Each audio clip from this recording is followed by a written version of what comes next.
এই নবায়নযোগ্য শক্তি ছাড়া আমাদের কোনো গত্যন্তর নাই।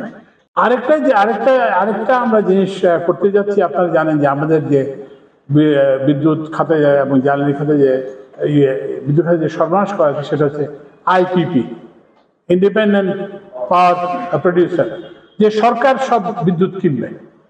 আমরা সেটা থেকে বেরিয়ে আসছি। এটা একটা ওল্ড মডেল। একসময় আমিও এটা প্রপাগেট করছি যখন 2098-2000 সালের দিকে। তখন এটা this was in fashion, but this is no longer in fashion.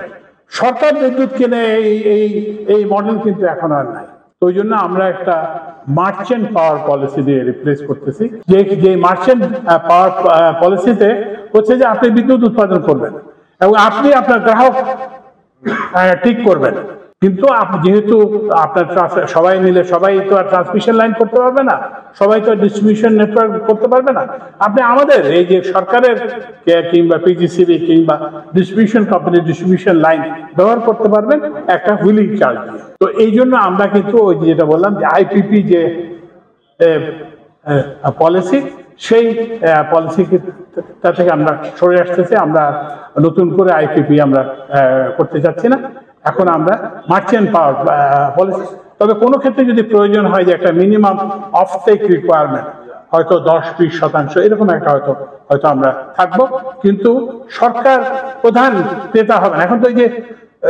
এখন তো এই যে সরকারকে ক্রেতা করে ওই যে আমাদের যে ব্যাংকার উনি বললেন, সরকার তো এখন টাকা দিতে পারতেছে না, কিন্তু আপনি এটা নেগোশিয়েট করেন। এবং আমরা বিআরসি কে বলবো যে এই ধরনের ক্ষেত্রে ক্রেতা এবং বিক্রেতা জেনারেশন যিনি করবেন এবং যিনি সরবরাহ করবেন তারা নিজেরাই একটা মূল্য করবেন এবং সেই মূল্যে বিআরসি এটা গ্রহণ করবে।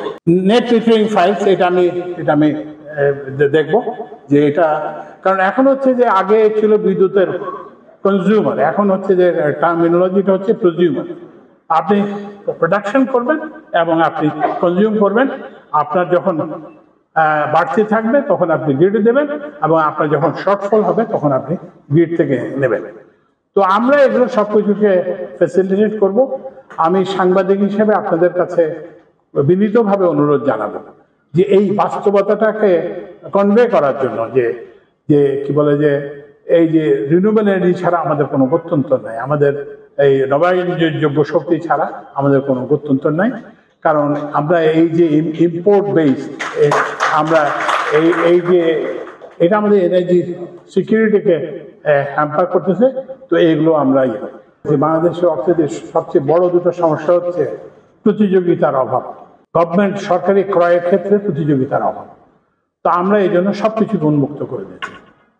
এখন আপনি কি বল উপদেষ্টাকে চিনতে হবে না, আপনি সচিবকে চিনতে হবে না। আপনার যদি সেই কারিগরি দক্ষতা থাকে, আপনার যদি আর্থিক সামর্থ্য থাকে, আপনার যদি কি বলে যে আপনার যদি অভিজ্ঞতা থাকে, তাহলে আপনি নিজের অফিসে বসেই আপনি হাজার হাজার কোটি টাকার ব্যবসা করতে পারবেন। আমাদের কাউকে চেনা জানার প্রয়োজন হবে না। তো ওই জন্য আমরা সমস্ত খাতকে উন্মুক্ত করে দিচ্ছি। আপনারা পত্রিকায় দেখছেন, আমরা আগে কি বলে যে এই বিপিসি তেল কিনতো, তো ওখানে একটা শর্ত ছিল যে রিফাইনারির মালিক হতে হবে যে তেল সাপ্লাই। আমরা সামান্য একটা পরিবর্তন করছি যে না, রিফাইনারির মালিক হলে ভালো, যদি না হয় তাহলে তাকে 5 লাখ টন দেওয়ার। এবং এটা এই শুধুমাত্র এই রেস্ট্রিকশনটা উইথড্র করার ফলে আমাদের একটা মানে 4টা পারচেজ হবে, একটা পারচেজে আমরা 35% কম দাম পেয়েছি এবং 4 জনের জায়গায় আমরা 12 জনকে আমরা পেয়েছি। তো ওই জন্য আমরা অর্থনীতিকে শৃঙ্খল মুক্ত করে এটা জনগণের কাছ থেকে জনগণকে ফিরিয়ে দিয়ে চাই।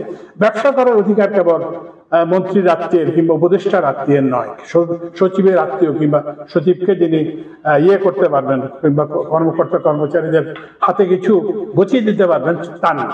ব্যবসার অধিকার কিন্তু সব নাগরিকের। আমরা নাগরিকদের কাছে সেই অধিকারটা ফিরিয়ে দিতে চাই।